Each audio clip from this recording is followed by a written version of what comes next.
بسم اللہ الرحمن الرحیم نحمده ونصلی علی رسولہ الکریم اما بعد اعوذ باللہ من الشیطان الرجیم بسم اللہ الرحمن الرحیم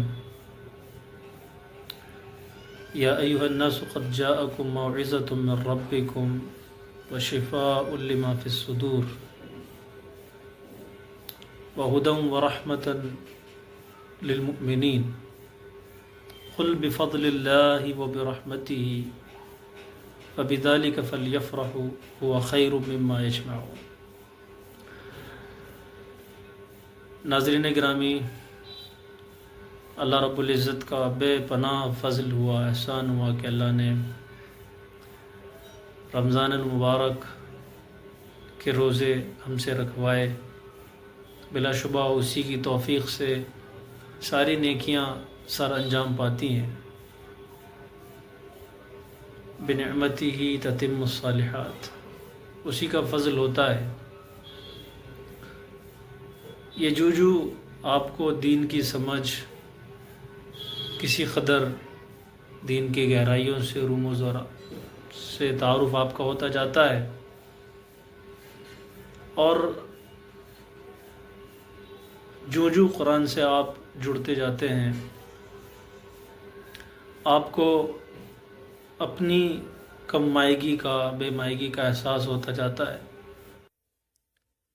اور ایک وقت آتا ہے جب آپ اس بات کا حقیقی ادراک کر لیتے ہیں کہ آپ کسی بھی صورت اللہ کو مجبور نہیں کر سکتے۔ ہمیں دعا سکھائی گئی، اللہم لا مانع لما اعطیت ولا معطی لما منعت ولا ينفع ذا الجد منک الجد۔ اے اللہ، جو آپ دے دیں اس کو کوئی روکنے والا نہیں ہے، اور جو آپ لے لیں اس کو کوئی پھر دینے والا نہیں ہے۔ اور ولا ينفع ذا الجد منک الجد، کسی شخص کی وجاہت آپ کے یہاں کچھ کام نہیں آتی، بجز اس کے کہ آپ ہی کا فضل ہو جائے۔ ہم لوگوں کی کیا اوقات ہے، کیا بساط ہے۔ اللہ جو غنی ہے، غنی عن العالمین ہے، بے نیاز ذات ہے اس کی، اسے نہ بندوں کی عبادت کی حاجت۔ ہاں، وہ خوش ہوتا ہے البتہ بندوں کی عاجزی سے، ان کی بندگی سے، لیکن اسے حاجت نہیں ہے۔ تو ہم لوگوں کی بساط کیا جناب رسول اللہ صلی اللہ علیہ وسلم کے لیے فرما دیا، وَلَوْ شِئْنَا لَنَذْهَبَنَّ بِالَّذِي أَوْحَيْنَا إِلَيْكَ۔ اگر ہم چاہیں تو یہ جو ہم نے تمہاری طرف وحی کی ہے، جو نبوت کی ذمہ داریاں دی ہیں اور جو مقام دیا ہے، یہ ہم سب لے لیں، تم سے لے لیں، اور پھر اس کو تم ہم سے واپس نہیں لے سکتے۔ تو دنیا میں جو کچھ بھی ہے، کل من علیہا فان ویبقی وجہ ربک ذو الجلال والاکرام، سب اسی کی عطا ہے، اسی کا فضل ہے، لیکن اس بے نیاز ذات نے اپنے اوپر فضل کو، رحمت کو واجب کر لیا ہے۔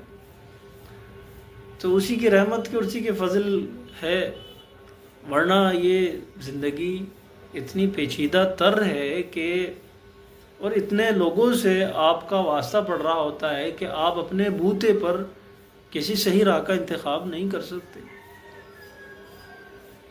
اگر آپ اپنے اعتماد پر، اپنے علم، اپنی صلاحیت کی بنیاد پر کسی راہ کا انتخاب کریں اور اس پر سیدھے سیدھے چلنا چاہیں، تو یہ ممکن نہیں ہوتا، اس لیے کہ اور دوسرے لوگ بھی، سماج، اور سماج میں ہر قسم کے لوگ، اچھے بھی اور برے بھی، ہر طرح کے لوگوں سے آپ کا واسطہ ہے، تو ان کو بھی تو اللہ نے فری ول اور آزادی دے کر کے بھیجا ہے، وہ بھی آپ کے آڑے آتے ہیں۔ تو آپ اس گہما گہمی میں آپ کو کسی بات کی توفیق ہو جائے، کچھ نیک کام کر لیں، یہ محض اللہ کا فضل ہوتا ہے، اور یہ بات وقت رہتے سمجھ آ جاتی ہے۔ اس لیے ہم سب کو اللہ کا شکر ادا کرنا چاہیے کہ اس نے ایک رمضان ہمیں اور عطا فرمایا، اور اس کے مقدس مہینے میں قرآن سے کسی بھی درجہ تلاوتی حد تک ہی صحیح رابطہ بھی نصیب فرمایا، روزے بھی ٹوٹے پھوٹے رکھ لیے گئے، اجر بھی انشاءاللہ مل ہی گیا ہوگا اور مل جائے گا انشاءاللہ۔ ذهب الظمأ وابتلت العروق وثبت الاجر انشاءاللہ. یہ رمضان اب مکمل ہوا چاہتا ہے. ہر افطار کے بعد تو آپ یہ دعا پڑھتے تھے. اب عید کے روز اور پڑھ لیے گا کہ ذهب الظمأ، پیاس بھی چلی گئی ہے اور رگیں بھی ترک ہو گئی ہیں. وثبت الاجر انشاءاللہ، اور انشاءاللہ اجر بھی اللہ کے یہاں ثابت ہو گیا. یہ تو تمہید تھی، عرض یہ کرنا تھا کہ شکر بجا لائیں رمضان کی نعمت پر. اور دوسرے یہ ہے کہ جیسے میں نے پچھلی گفتگو میں بھی عرض کیا تھا کہ رمضان میں جو روزے رکھوائے گئے ہیں یا رمضان کی جو فضیلت ہے، اس معنی کر نہیں ہے کہ اس میں روزے رکھوائے جاتے ہیں. رمضان کا مہینہ تو نہ جانے کب سے تھا. اس میں روزے اس لیے رکھوا دیے گئے کہ روزے رکھنے سے تقوی آتا ہے، اور تقوی قرآن فہمی کے لیے، قرآن سمجھنے کے لیے بہت ضروری ہے. اس لیے روزے کا مقصد ہے کہ لعلکم تتقون، اور قرآن مجید بھی ہدایت ہے ھدی للمتقین، متقین کا، جس کا میں نے ایک ہلکا سا پچھلی گفتگو میں یہ ترجمہ کیا تھا کہ جن کے دلوں میں نرمی ہے، گداز ہے، اللہ کہتے ہیں کبر نہیں ہے، گداز آ گئی ہے، پھر قرآن نافع ہو جاتا ہے اور ہدایت بن جاتا ہے اور سمجھ آتا ہے اور اس سے ہدایت ملتی ہے. تو امید ہے قرآن حکیم سے بھی خصوصی تعلق آپ حضرات نے رکھا ہوگا اور روزے بھی رکھے ہوں گے. اللہ تعالیٰ اس کو قبول فرمائے. اور اب ایک خوشی کا موقع آ گیا ہے. یہ عید جو ہے یہ قرآن کے نزول کے لیے ہے. قرآن کے نزول کے اس کے جشن میں یہ خوشی منائی جاتی ہے، یہ خوشی کا دن عطا کیا گیا ہے. دیکھیے قرآن مجید کی جو آیت میں نے ابھی پڑھی کہ اے انسانوں، تمہارے پاس اللہ کی طرف سے نصیحت آ چکی ہے، تمہارے رب کی طرف سے، اور شفا آ چکی ہے تمہارے سینوں کے امراض کے لیے، ہدایت آ چکی ہے اور رحمت آ چکی ہے مومنین کے لیے. قل، اے نبی کہہ دیجئے، فَبِذَلِكَ فَلْيَفْرَحُوا، اس بات پہ خوشی کریں، وہ اس بات پہ خوشی منائیں. فَبِذَلِكَ فَلْيَفْرَحُوا، یہ ہے وہ نعمت جس پر وہ حد درجہ خوش ہوں، جتنا زیادہ خوش ہو سکتے ہیں خوش ہوں، اترائیں. میں اکثر فریح کا ترجمہ کرتا ہوں اترانا. قل بفضل اللہ وبرحمتہ، اللہ کا فضل ہوا اور اس کی خاص رحمت ہوئی کہ اس نے قرآن جیسی نعمت دے دی، اس پر خوشی منائیں. یہ ہے خوش ہونے کی جگہ. تو میں ایک معمولی سے طالب علم عربی زبان کا، تو مجھے اندازہ ہے کہ فریحہ عربی زبان میں یہ عام خوش ہونے کے لیے نہیں آتا، ایسی خوشی کے لیے آتا ہے جس میں بہت زیادہ خوش ہو، عطا بہت زیادہ خوشی ہو، اس میں بے پناہ خوشی ہو، اتنا کہ اطراٹ آ جائے، اترانے لگے. نارمل خوشی، معمولی خوشی جس کا ہمیں حکم دیا گیا ہے، اس کے لیے سرہ، السرور والبہجہ، مختلف قسم کے الفاظ آتے ہیں. لیکن فریحہ تب آتا ہے جب حد درجہ کوئی شخص خوش ہو جائے اور اتنی خوشی کہ وہ اطراٹ کی میں آ جائے، وہ اس کے لیے فریحہ آتا ہے. اس لیے آپ دیکھیں کہ قارون جب وہ نکلا ہے اپنے لاؤ لشکر کے ساتھ، اور اونٹوں پر اس کا مال لدا ہوا ہے، سونے اور جواہرات ہیں، تو وہ بڑا اتراتا ہوا نکلا. تو قوم کے لوگوں نے کہا کہ لا تفرح، اتنا زیادہ مت اتراؤ، اتنا زیادہ مت خوش ہو، ان اللہ لا يحب الفرحین، اللہ تعالیٰ بہت زیادہ خوش ہونے والوں کو پسند نہیں کرتا ہے. اب یہ اس کی بھی گہرائی ہے، خوش ہونے کو پسند نہیں کرتا، ناپسند نہیں کرتا اللہ تعالیٰ. بہت زیادہ خوش ہونے کو کہ جس میں اطراٹ آ جائے، جس کو عربی زبان میں فریحہ کہتے ہیں، اس کو اللہ پسند نہیں کرتا.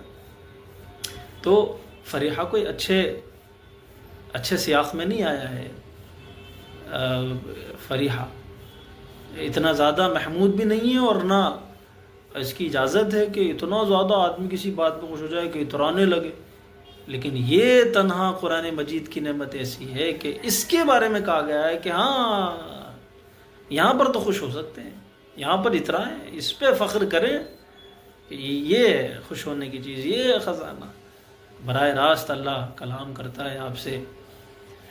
لیکن اب یہ بھی ایک بڑا یہ عجیب تماشا ہے، ایک المیہ ہے کہ ابھی ہماری قوم اور اچھے خاصے ادارے بھی بڑے اداروں کی چھوڑیے، اچھے خاصے ادارے بھی ابھی اسی بات سے نہیں نکلے کہ وہ صرف ناظر قرآن پڑھا کر کے اور صرف حفظ کرا کر کے، حالانکہ بڑی بات ہے وہ، بس اسی پہ خوش ہو رہے ہوتے ہیں کہ ہم نے کیا تیر مار لیا اور کیا کر لیا، اس سے آگے کی انہیں توفیق ہی نہیں ہوتی کہ بچوں کو اور سب سے بڑی بات عوام کو قرآن مجید کا ترجمہ سکھائیں، اللہ کی کتاب سے جوڑیں، قرآن فہمی ہو تو دیکھیے کتنا اللہ نے تو ہر شخص کے اندر صلاحیتیں اور خزانے رکھی ہیں۔ آپ ایک مرتبہ ان لوگوں کو جن کو آپ نے عوام کہہ کر کے چھوڑ دیا ہے، جن کو آپ نے دیہاتی کہہ کر چھوڑ دیا، جن کو آپ نے کالج کے بچے اسٹوڈنٹس کہہ کے چھوڑ دیا ہے، دنیا دار کہہ کے چھوڑ دیا ہے، آپ ایک بار انہیں ذرا قرآن کا ترجمہ تو سمجھائیں، پھر دیکھیے کیسے موتی نکالتے ہیں وہ معنی کے۔ آپ کیا سمجھتے ہیں کہ صرف علماء کے اندر ذہانت ہے؟ ایسا نہیں ہے، غیر علماء میں بھی اللہ نے بے پناہ صلاحیت، بس وہ بیریئر توڑ دیجئے ان کا، تو انہوں نے تو حقیقی اور واقعی جو زندگی ہوتی ہے وہ آپ لوگوں سے زیادہ جی ہے، تو وہ تو پھر قرآن حکیم کو بہت اچھے سے سمجھیں گے۔ اسی لیے دیکھیے آپ جناب رسول اللہ نے کیا خوبصورت بات، آپ کا تو سارا ہر کلام ہی آپ کا جوامع الکلم آپ نے ارشاد فرمائے۔ دیکھیے کیسا انسانوں کی صلاحیت کا، عام انسانوں کی صلاحیت کا، جن کو خاکم بدان میں کہتا ہوں ہمارے علماء جن کو نیگلیکٹ کر دیتے ہیں، جناب رسول اللہ کے الفاظ میں دیکھیے کیسے انسانیت کی صلاحیتوں کا، سب رب کے بنائے ہوئے بندے ہیں، کیسا اعتراف ہے۔ فرمایا الناس معادن کمعادن الذهب والفضہ، انسانوں کا پوچھتے ہو، لوگ تو کانے ہیں، کانے جس کو سادہ زبان میں کھان بھی کہہ دیتے ہیں بہت سے لوگ، کانے ہیں سونے اور چاندی کی کانے، معادن کمعادن الذهب والفضہ، خیارهم فی الجاہلیت خیارهم فی الاسلام، جو جاہلیت میں جتنے اچھے تھے اسلام میں آنے کے بعد بھی اتنے اچھے ہو گئی۔ صلاحیتیں تو بھری پڑی ہیں، رسول اللہ تو سونے اور چاندی کی کان کہہ رہے ہیں۔ تو ایسی بھی کیا مایوسی ہو گئی ہے کہ اول تو پہلی شکایت تو لوگوں سے ہی ہے کہ کیوں وہ ان کی فطرت کا تقاضا ہے نماز بے قیام، ہر وقت رکوع میں ہی ہے کہ بس کچھ نہیں سمجھیں گے، پڑھیں گے نہیں، خود جذبہ نہیں ہے کہ جائیں ان لوگوں کو تلاش کریں جو قرآن سے جڑے ہوئے ہیں اور سمجھیں۔ تو پھر قرآن حکیم کتنی بڑی نعمت ہے اللہ کا، کتنا بڑا فضل ہے، یہ آپ کو پھر حقیقی احساس، اس کا حقیقی ادراک ہوگا، تو تب آپ رب والے بنیں گے، تب آپ ربانی بنیں گے۔ تو عوام سے بما کنتم تعلمون الکتاب و بما کنتم تدرسون، طالب علم ہو، عالم ہو یا معلم ہو یا متعلم ہو، عوام ہو یا خواص ہو، سبھی سے درخواست ہے کہ قرآن کو صرف تلاوت کی حد تک نہ رکھیں بلکہ اس سے جڑ جائیں، تدبر کریں، غور و فکر کریں، تب اس کی نعمت کا ہونا، کتنے خزانے ہیں، اس قیمتی خزانے کا صحیح ادراک اور احساس ہمیں ہو پائے گا، اور پھر معلوم ہوگا کہ واقعی یہ کتنی بڑی نعمت دے دی گئی، اور اس نعمت پہ آپ پھر اترائیں گے۔ یہ فرحہ کا لفظ ہے، فَبِذَالِكَ فَلْيَفْرَحُوا، اللہ فرماتا ہے اس پر خوش ہوں، اس پہ خوشیاں منائیں، اور وہ خوشی کا دن آ گیا ہے الحمدللہ۔ عید کی شکل میں، عید الفطر کی شکل میں اللہ نے یہ نعمت یہ دے دی ہے ہمیں، جو دراصل قرآن کے نزول کا جشن ہے، جس کو ہم عید کہتے ہیں، قرآن کے نزول کی خوشی ہے۔ کاش ہم اس بات کا صحیح ادراک کر سکیں۔ تو بڑے مبارک ہیں وہ لوگ جنہوں نے روزے رکھے، بھوک پیاس کی شدت لی، وہ بھی اللہ کی نعمت تھی، اور یہ بھی ایک اللہ کی نعمت ہے جو عید کی شکل میں ہمیں خوشی ملی ہے، اور اس خوشی کا حقیقی باعث جو ہے وہ قرآن مجید ہے۔ ایک بار عید کی مبارکباد قبول کیجئے، اللہ تعالیٰ ہمارے روزوں کو، ہماری عبادتوں کو قبول کرے۔ السلام علیکم ورحمۃ اللہ وبرکاتہ۔